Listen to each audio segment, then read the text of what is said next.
ఆదిలాబాద్ జిల్లా జైనత్ మండలం నేరాలలో కాంగ్రెస్ అభ్యర్థి కంది శ్రీనివాసరెడ్డి ఎన్నికల ప్రచారాన్ని నిర్వహించారు.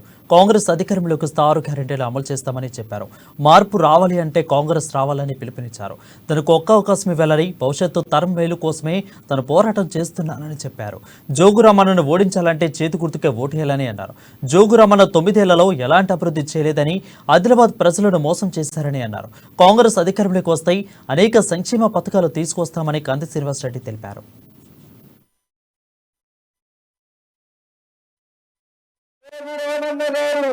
పాయల్ శంకర్ గారు ఇద్దరు కూడా ఆదిలాబాద్లో 20 ఏళ్ల నుంచి కుమ్ముక్కు రాజకీయాలు నడుపుతున్నారు.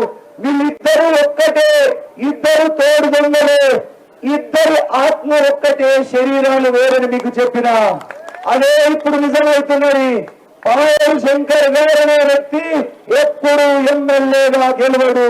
జోగురామన్న గారి దగ్గర పైసలు తీసుకుంటాడు, ఓడిపోతాడు. ఇది ప్రజలు అంటున్నటువంటి మాట. అట్లా పాయల్ శంకర్ గారు ఎన్నిసార్లు ఓడిపోయిండు? ఎన్నిసార్లు? 3 సార్లు. పాయల్ శంకర్ గారు జోగురామన్న జేబులో మనిషి. పాయల్ శంకర్ గారికి గెలవాలని ఉండదు. జోగురామన్న గారి దగ్గర పైసలు తీసుకోవడము, ఓడిపోవడం అలవాటైంది.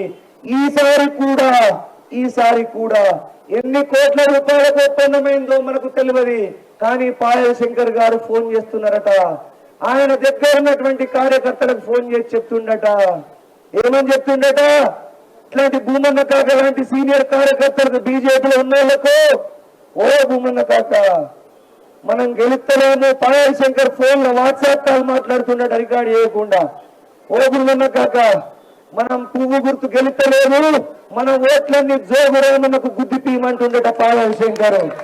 ఇంతకంటే నిజమైనటువంటి ఆధారం ఏదైనా ఉంటారా? ఒక్కసారి ఆలోచన చేయండి.